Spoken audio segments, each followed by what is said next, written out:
well, what a new angle, what a new way to see the world. I'm a revolutionary. I'm like Stanley Kubrick or Che Guevara, some sort of revolutionary. Anyway, I'm headed to the Guinness Storehouse. You can see a sign back there, or maybe you can't. Oh, that looks like the root finger. It wasn't, it was my index finger. Yes, it was my index finger. That's the Guinness Storehouse. I'm not actually going to go in there because I don't believe in drinking. Just kidding, I wasted all my time at the pub down the road and I've missed the cutoff. But I'm going to go have a look out the front, take a cheeky photo, and when I get back to Australia, I'm going to tell people I went inside.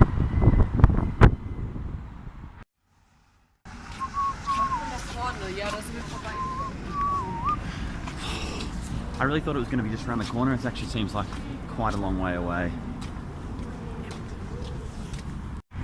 I made it to the Guinness Storehouse. I'm not going inside. Guinness. How about this? Some horses over there. One looks like Rudolph. One could be Rudolph. We just don't know. We do not know. What else is there to look at around here apart from a close-up of my beard? Rudolph. Yeah, so this is the Guinness Storehouse. Well, these are the gates anyway. I'm sure there's something inside. It actually smells a lot like burnt toast. I'm not certain I'm not having a stroke. The Guinness Storehouse.